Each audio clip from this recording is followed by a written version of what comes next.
CSN study में आप सभी का स्वागत है। तो कैसे हैं आप लोग? आशा करते हैं कि अच्छा होंगे। तो आज के वीडियो में हम लोग क्लास 12 की इकोनॉमिक्स, ठीक है, क्लास 12 की इकोनॉमिक्स से कुल मिलाकर 40 एमसीक्यू क्वेश्चन इस वीडियो में करेंगे, ठीक है, और आसानी से समझेंगे, कॉन्सेप्ट के साथ और थ्योरी के साथ समझेंगे, ठीक है। जैसे कि पहला प्रश्न यहाँ पर 1 नंबर है कि निम्नलिखित में से आर्थिक क्रिया का एक उदाहरण है, ठीक है। आर्थिक क्रिया का क्या उदाहरण है? तो आर्थिक क्रिया किसको कहा जाता है? जब किसी सीमित साधनों में उसको मतलब संतुष्टि मिले, ठीक है, सीमित साधनों के लिए आवश्यकताओं की जो संतुष्टि मिले उसको कहा जाता है आर्थिक क्रिया, ठीक है। आर्थिक क्रिया के अंतर्गत 4 चीज़ लिया जाता है। एक लिया जाता है उत्पादन, फिर लिया जाता है उपभोग, फिर 3 नंबर लिया जाता है विनिमय, 4 नंबर लिया जाता है यहाँ पर वितरण, ठीक है। आर्थिक क्रिया में 4 चीज़ लिया जाता है। तो देखिए चारों ऑप्शन को देखिए यहाँ पर, मित्र के शादी में शामिल होना, तो ये तो आर्थिक क्रिया में नहीं आ जा रहा, ना तो किसी वस्तु का उत्पादन हो रहा है, ना उपभोग हो रहा है, ना विनिमय हो रहा है, ना वितरण हो रहा है। जैसे ऑप्शन बी है पूजा करना, तो इसमें भी चारों में से किसी नहीं हो रहा है। दान करना, इसमें भी नहीं हो रहा है। लेकिन वस्तुओं का विनिमय, देखिए इसमें विनिमय हो रहा है, ठीक है, वस्तुओं का विनिमय हो रहा है, तो इसको क्या क्या कहेंगे? आर्थिक क्रिया, यानी ऑप्शन नंबर डी यहाँ पर सही उत्तर है, ठीक है। अगला प्रश्न यहाँ पर 2 नंबर है। 2 नंबर प्रश्न है कि संसाधन के वितरण की समस्या का संबंध किस केंद्रीय समस्या से है, ठीक है। तो देखिए वितरण की समस्या का केंद्रीय समस्या 3 तरह के होते हैं। क्या उत्पादन करे, कैसे उत्पादन करे और किस वस्तु का उत्पादन करे, ठीक है। तो यहाँ पर है वितरण की समस्या, तो वितरण की समस्या किस केंद्रीय समस्या से, कैसे उत्पादन करे, यानी ऑप्शन नंबर सी यहाँ पर सही उत्तर है, ठीक है। अगला प्रश्न यहाँ पर 3 नंबर है कि साधनों की मितव्ययता से क्या तात्पर्य है, ठीक है। साधनों की मितव्ययता से क्या तात्पर्य है? तो साधनों की मितव्ययता होती है साधनों का मतलब उचित उपयोग करना या उत्तम उपयोग करना, ठीक है। साधनों का उत्तम उपयोग करना, यानी ऑप्शन नंबर डी यहाँ पर सही उत्तर है, ठीक है। अगला प्रश्न में 4 नंबर है। 4 नंबर प्रश्न है कि किस प्रकार की अर्थव्यवस्था में संसाधन पर सरकार तथा निजी व्यक्ति दोनों का स्वामित्व होता है, ठीक है। मतलब सरकार भी का अस्तित्व होता है और निजी व्यक्तियों का भी अस्तित्व होता है। किसमें होती है? मिश्रित अर्थव्यवस्था, यानी ऑप्शन नंबर सी यहाँ पर सही उत्तर है, ठीक है। अगर प्रश्न कहेगा केवल सरकार का, तो केवल सरकार का रहेगा समाजवादी अर्थव्यवस्था में, और केवल निजी व्यक्तियों का, तो निजी व्यक्तियों का रहेगा पूंजीवादी में, ठीक है। लेकिन दोनों सरकार और निजी व्यक्ति दोनों का स्वामित्व किसमें होता है? मिश्रित अर्थव्यवस्था में, यानी ऑप्शन नंबर सी यहाँ पर सही उत्तर है, ठीक है।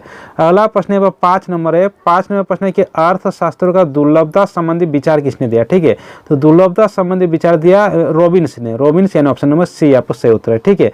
अगर प्रश्न पूछेगा कि धन संबंधित परिभाषा किसने दिया, तो धन संबंधित परिभाषा दिया एडम स्मिथ ने, ठीक है, एडम स्मिथ ने। अगर कहे कि कल्याण संबंधित परिभाषा किसने दिया, तो कल्याण संबंधित परिभाषा किसने दिया? मार्शल ने, ठीक है। अगर कहेंगे विकास संबंधित परिभाषा किसने दिया, तो विकास संबंधित परिभाषा दिया सैमुअल्सन में, ठीक है, ठीक है, सैमुअल्सन ने, ठीक है। लेकिन यहाँ पर दुर्लभता संबंधी, तो दुर्लभता संबंधी किसने दिया? रॉबिन्स ने, यानी ऑप्शन नंबर सी यहाँ पर सही उत्तर है। अगला प्रश्न यहाँ पर 6 नंबर है। 6 नंबर प्रश्न है कि उपभोक्ता कौन है? तो उपभोक्ता किसको कहते हैं? जो वस्तुओं और सेवाओं का जो उपयोग करता है उसको उपभोक्ता कहते हैं। तो अपनी आवश्यकता को पूर्ति करने के लिए वस्तु और सेवा का उपयोग करना वाला उपभोक्ता कहलाते हैं, यानी ऑप्शन नंबर डी यहाँ पर सही उत्तर है। अगला प्रश्न नंबर 7 नंबर है कि मांग का नियम लागू होने का कारण क्या है? जिसका ऑप्शन ए है सीमांत उपयोगिता ह्रास नियम, तो ये भी मांग के नियम का लागू करता है।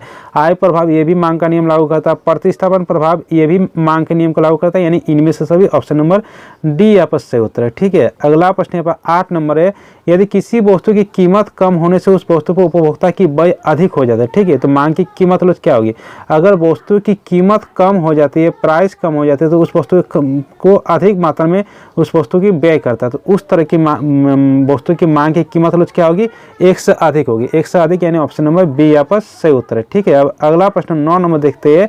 प्रश्न है कि यदि किसी वस्तु की मांग रेखा कीमत अक्ष y अक्ष के समांतर खींची गई तो इसका तात्पर्य उस वस्तु की मांग की कीमत का मान क्या होगा, ठीक है। देखिए यहाँ पर y अक्ष के समांतर, अगर y अक्ष के समांतर होगी तो मांग की लोच हो जाएगी यहाँ पर 0, मांग की लोच क्या होगी? 0, यानी ऑप्शन नंबर ए यहाँ पर सही उत्तर है, ठीक है। और अगर x अक्ष के समांतर किया, देखिए x अक्ष के समांतर, तो मांग की कीमत लोच होती है अनंत, इन्फिनिटिव, ठीक है।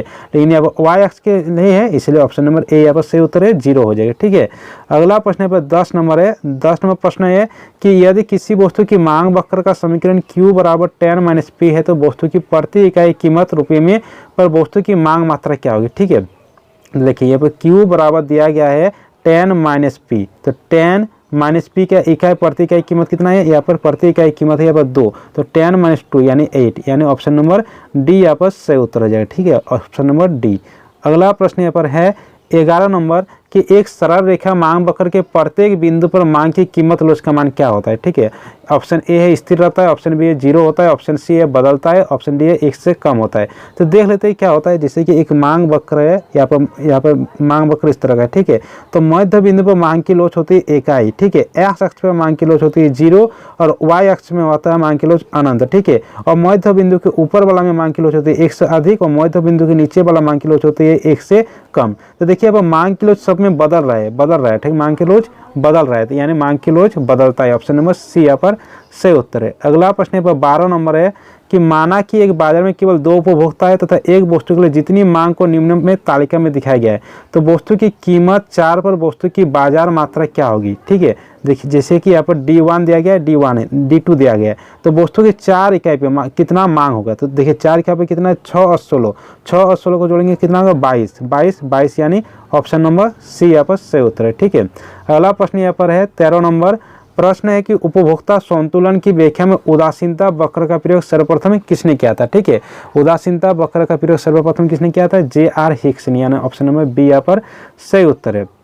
अगला प्रश्न नंबर 14 नंबर कि रसगुल्ला की कीमत कम होने से गुलाब जामुन की मांग क्या होगी, ठीक है। एक साइड है रसगुल्ला, एक साइड है गुलाब जामुन। अगर रसगुल्ला की कीमत कम हो जाएगी तो लोग गुलाब जामुन छोड़कर रसगुल्ला खाने आ जाएंगे, यानी गुलाब जामुन की मांग कम होगी, घट जाएगी, गुलाब जामुन की मांग कम होगी, यानी ऑप्शन नंबर बी यहाँ पर सही उत्तर है। अगला प्रश्न नंबर 15 नंबर है कि निम्नलिखित में से किस वस्तु संयोग की मांग संयुक्त मांग होती है। संयुक्त मांग यानी पूरक, ठीक है। जो वस्तु साथ साथ में चलते हैं उसको कहेंगे संयुक्त मांग, और जो एक दूसरे के बदले चलते उसको कहेंगे स्थापन्न। तो जैसे चाय और कॉफ़ी एक दूसरे के बदले तो ये तो स्थापन्न है। चावल और रोटी एक दूसरे के बदले ये भी स्थापन्न है। कार और पेट्रोल एक साथ चलते हैं, ठीक है। कार चलाने के लिए हमें पेट्रोल की जरूरत पड़ेगी, यानी ऑप्शन नंबर सी यहाँ पर सही उत्तर है।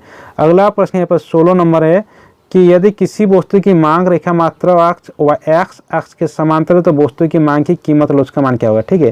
देखिए यहाँ पर मांग लोच एक्स अक्ष के समांतर है, तो जब एक्स अक्ष के समांतर होते हैं तो मांग की लोच अनंत होती है, इन्फिनिटिव होती है, तो अनंत यानी ऑप्शन नंबर ए यहाँ पर सही उत्तर है। अगर वाई अक्ष के समांतर होते हैं तो मांग की लोच यहाँ पर 0 हो जाता है, लेकिन यहाँ पर एक्स अक्ष इसीलिए अनंत, ऑप्शन नंबर ए यहाँ पर सही उत्तर है। अगला प्रश्न यहाँ पर है 17 नंबर किस साधन की कीमत को ब्याज कहा जाता है, ठीक है। किस साधन की कीमत को ब्याज कहा जाता है, तो पूंजी को ब्याज कहा जाता है, ठीक है। पूंजी के साधन की कीमत को क्या कहा जाता है, ब्याज कहा जाता है, ठीक है। अगर श्रम रहता है तो श्रम की को कहा जाता है मजदूरी, भूमि को कहा जाता है किराया, और जैसे कि यहाँ पर पूंजी को क्या कहा जाता है, पूंजी के यहाँ पर ब्याज कहा जाता है, साथ में क्या इसको लाभ मिलता है, ठीक है। अगला प्रश्न यहाँ पर 18 नंबर है कि 2 साधन श्रम यानी एल और पूंजी के लिए उत्पादन फलन का स्वरूप क्या है। देखिए यहाँ पर उत्पादन, तो उत्पादन की यहाँ पर क्यू से दर्शाते हैं, इसके फंक्शनल यानी एफ और क्या क्या है लेबर है और के है, तो इस रूप में कौन बना है, इस रूप में देखिए ऑप्शन नंबर ए है, यानी ऑप्शन नंबर ए यहाँ पर सही उत्तर हो जाएगा, ठीक है। अगला प्रश्न यहाँ पर 19 नंबर है कि एक उत्पादन फलन में साधनों के किस संयोग को शामिल किया जाता है, ठीक है। उत्पादन फलन में साधन के किस संयोग को शामिल किया जाता है, तो किसी भी संयोग को, यानी ऑप्शन नंबर डी यहाँ पर सही उत्तर हो जाएगा। अगला प्रश्न यहाँ पर 20 नंबर है उस वक्र को क्या कहा जाता है जो समान उत्पादन करने वाले 2 साधन के विभिन्न संयोग को दर्शाते हैं, ठीक है। विभिन्न संयोगों को दर्शाता है, इस तरह का ग्राफ बनता है, तो इसको उदासीनता वक्र भी कहा जाता है और सम उत्पाद वक्र भी कहा जाता है, ठीक है। तो यहाँ पर ए भी और सी भी दोनों हो जाएगा, तो सम उत्पाद, ठीक है, ए और सी दोनों हो जाएगा उस अनुसार। अगला प्रश्न यहाँ पर 21 नंबर है। 21 नंबर प्रश्न है कि 2 साधनों एल तथा के लिए उत्पादन फलन क्यू बराबर ए अल्फा के बीटा है, तो श्रम की 0 इकाई के रोजगार पर कुल उत्पादन क्या होगा, ठीक है। देखिए अब क्यू बराबर दिया गया है ए एल अल्फा के बीटा, ठीक है। और लेबर की इकाई यहाँ पर ए इंटू लेबर की इकाई यहाँ पर 0 दिया गया या फिर के बीटा, तो अगर 0 से गुना करेंगे तो सब क्या हो जाएगा 0 हो जाएगा, यानी यहाँ पर कुल उत्पादन क्या हो जाएगा 0 यानी ऑप्शन नंबर ए यहाँ पर सही उत्तर है, ठीक है। अगला प्रश्न यहाँ पर 22 नंबर है। 22 नंबर प्रश्न है कि निम्नलिखित में से किस वक्र का आकार उत्पाद अक्ष एक्स के समांतर होते हैं, ठीक है। एक्स अक्ष के समांतर किस उत्पाद का आकार एक्स अक्ष के समांतर होता है, ठीक है। तो कुल स्थिर लागत का एक्स अक्ष के समांतर होता है, यानी ऑप्शन नंबर ए यहाँ पर सही उत्तर है।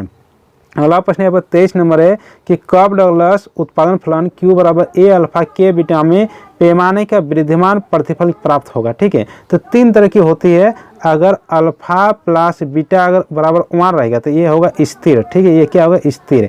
अगर अल्फा प्लस बीटा अगर 1 से कम होगा तो इसको कहेंगे ह्रासमान। अगर अल्फा प्लस बीटा 1 से ज़्यादा रहेगा तो इसको कहेंगे विद्यमान। तो देखिए 1 से ज़्यादा कौन से है? ऑप्शन नंबर बी में से है। ठीक है, यानी ऑप्शन नंबर बी यहाँ पर सही उत्तर है। अगला प्रश्न यहाँ पर 24 नंबर है कि एक लागत फलन के संबंध में कौन सा कथन सत्य है। ठीक है, लागत फलन किसको कहा जाता है? लागत फलन कहा जाता है लागत और आगतों के बीच के संबंध के, यानी यह लागत और आगतों के बीच का संबंध है, यानी ऑप्शन नंबर सी यहाँ पर सही उत्तर है। अगला प्रश्न यहाँ पर 25 नंबर है। प्रश्न है कि एक उत्पादक 2 साधनों श्रम तथा पूंजी के विभिन्न 3 संयोगों L बराबर 6, K बराबर 3 और Y में दिया गया है K बराबर L बराबर 4, K बराबर 4 तथा Z में L बराबर 3, K बराबर 6 से किसी वस्तु की 40 इकाई का उत्पादन कर सकता है। यह मानते हैं कि श्रम और पूंजी पर उसे प्रति इकाई लागत क्रमशः 2 रुपये तथा 3 रुपये है, तो वह उत्पादन के लिए किस साधन संयोग का चयन करेंगे। ठीक है, तो 3 तरह के यहाँ पर साधन दिया गया है X, Y और Z। तो किस साधन को वो उपयोग करेगा? जिस साधन से उसको कम लागत प्राप्त होगा उसी साधन का यहाँ पर उपयोग करेगा। तो देखिए तीनों साधन के यहाँ पर निकाल लीजिए। ठीक है, सबसे पहले X को निकालते हैं। तो X में देखिए L कितना है? 6। ठीक है, L यानी लेबर, यानी L मतलब लेबर, यानी कहेंगे क्या कहेंगे? L मतलब यहाँ पर लेबर मतलब क्या? श्रम, जिसको श्रम। तो श्रम क्या मिलेगा यहाँ पर? देखिए क्या है यहाँ पर? L 6 है।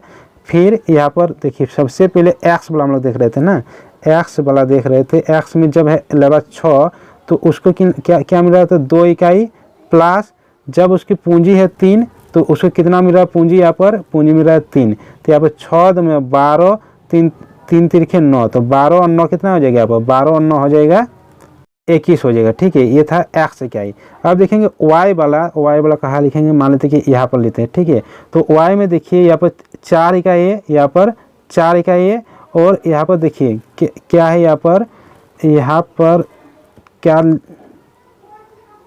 लिखने में बहुत दिक्कत हो रहा है। तो यहाँ पर याद रखिए कि X वाला जो है यहाँ पर 21 होगा। ठीक है, यहाँ पर क्लियर कर देते हैं। X वाला कितना आया? मेरा X वाला आया 21। ठीक है, X वाला कितना आया? 21 आया। ठीक है, X वाला यहाँ पर 21 आया, यहाँ पर लिख देते हैं X वाला यहाँ पर 21 आया। ठीक है, अब Y वाला निकालते हैं। तो Y वाला देखिए यहाँ पर Y में L कितना है? 4 इंटू यहाँ पर कितना है? 2 प्लस यहाँ पर देखिए कितना है? 3 और 3 की यहाँ पर पूंजी कितना है? 4। ठीक है, तो यहाँ पर 4 में 8, 3 4 12 यानी 20, यानी Y का मान निकलेगा 20। ठीक है, Y का मान यहाँ पर 20, X 21, Y 20। ठीक है, X यहाँ पर 21 आया और Y यहाँ पर 20 आया। अब Z बड़ा निकालते हैं। तो Z में देखिए Z में क्या दिया गया? L 3 इंटू यहाँ पर कितना मिल रहा है? 2 रुपये, यानी 3 इंटू 2 प्लस यहाँ पर के 6 इंटू 3। ठीक है, तो यहाँ पर 3 में 6, 3 6 18, तो 18 और 6 कितना हो जाएगा? यहाँ पर 24 हो जाएगा, यानी Z बराबर यहाँ पर 24 हो जाएगा। ठीक है, तो देखिए किस में कम लागत मिल रहा है? देखिए यहाँ पर X में 21, Y में 20, Z में 24, यानी सबसे कम है 20 वाला, यानी Y में कम लागत लग रहा है। ठीक है, यानी ऑप्शन नंबर बी यहाँ पर सही उत्तर हो जाएगा। ठीक है, अगला प्रश्न यहाँ पर 26 नंबर है कि अल्पकाल में एक उत्पादक को 50 रुपये की लागत का वहन करना पड़ता है, चाहे उत्पादन करे तथा वस्तु की 10 इकाई उत्पादन करने पर परिवर्तनशील साधन पर 60 रुपये खर्च करना होता है, तो औसत कुल लागत का मान क्या होगा? ठीक है, औसत कुल लागत यानी एवरेज टोटल कॉस्ट निकालना होता है। ठीक है, तो एवरेज टोटल कॉस्ट बराबर क्या होता है? टोटल कॉस्ट डिवाइड उसकी मात्रा। तो यहाँ पर टोटल कॉस्ट सबसे पहले निकालना होगा। तो टोटल कॉस्ट बराबर क्या होता है? टोटल कॉस्ट बराबर average fixed cost plus average variable cost. ठीक है, यानी औसत स्थिर लागत। यहाँ पर देखिए औसत स्थिर लागत क्या कितना दिया गया? यहाँ पर औसत स्थिर लागत दिया गया 50 और वेरिएबल कॉस्ट यहाँ पर कितना दिया गया? 60, यानी 110। ठीक है, 110, तो 110 लिखेंगे यहाँ पर टोटल कॉस्ट। अब निकालेंगे एवरेज टोटल कॉस्ट, क्या होगा? टोटल कॉस्ट डिवाइड उसकी मात्रा। तो टोटल कॉस्ट कितना है? 110 और कितनी मात्रा है? 10 इकाई। तो 10 इकाई यानी 0 0 कर जाएगा 11, यानी 11 निकल जाएगा, यानी 11, यानी ऑप्शन नंबर सी यहाँ पर सही उत्तर है। ठीक है, अगला प्रश्न यहाँ पर 27 नंबर देख लेते हैं कि एक पूर्ण प्रतियोगिता बाजार में सभी फर्में किस प्रकार की वस्तुओं का उत्पादन करते हैं। ठीक है, यानी पूर्ण प्रतियोगिता बाजार में किस तरह का वस्तुओं का उत्पादन करते हैं? तो समरूप यानी समान वस्तुओं का, यानी ऑप्शन नंबर सी यहाँ पर सही उत्तर है। अगला प्रश्न यहाँ पर 28 नंबर है कि एक पूर्ण प्रतियोगिता बाजार में कीमत स्वीकारक कौन होता है? ठीक है, पूर्ण प्रतियोगिता बाजार में कीमत स्वीकारक कौन होता है?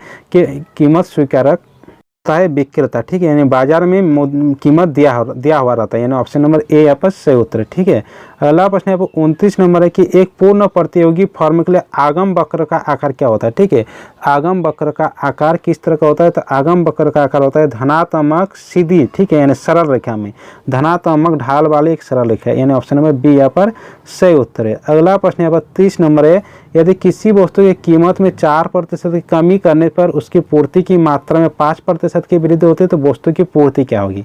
तो देखिए पूर्ति की लोच क्या होती है, मात्रा में प्रतिशत परिवर्तन कितना है 5 डिवाइड कीमत में प्रतिशत परिवर्तन यानी 4, इसको डिवाइड देंगे कितना होगा 1.25। तो देखिए इलास्टिसिटी ऑफ सप्लाई, यहाँ पे पूर्ति की लोच कितना आ रहा है 1 से ज़्यादा आ रहा है, और जब 1 से ज़्यादा होते तो ये क्या होते हैं सापेक्ष लोचदार, सापेक्ष लोचदार, यानी ऑप्शन नंबर सी यहाँ पर सही उत्तर है। अगला प्रश्न यहाँ पर 31 नंबर है कि यदि दीर्घकाल में पूर्ण प्रतियोगी फर्म के लिए वस्तु की कीमत औसत लागत से कम हो तो वस्तु की कितनी इकाई का उत्पादन करेगा। ठीक है, कितनी इकाई का उत्पादन करेगा, यहाँ पर क्या बोल रहा है, वस्तु की कीमत अगर उसकी लागत से कम मिल रहा है, उसकी लागत से कम मिल रहा है, अगर किसी उत्पादक को अगर कीमत कम मिलेगा लागत से तो उसका लाभ नहीं होगा, तो ये वो क्या करेगा, उत्पादन करना छोड़ देगा, यानी उत्पादन का निर्धारण नहीं हो सकता, यानी ऑप्शन नंबर डी यहाँ पर सही उत्तर होगा। ठीक है, अगला प्रश्न यहाँ पर 32 नंबर है कि यदि किसी बाजार में यदि फर्मों की संख्या बढ़ जाएगी तो वस्तु की पूर्ति क्या होगी।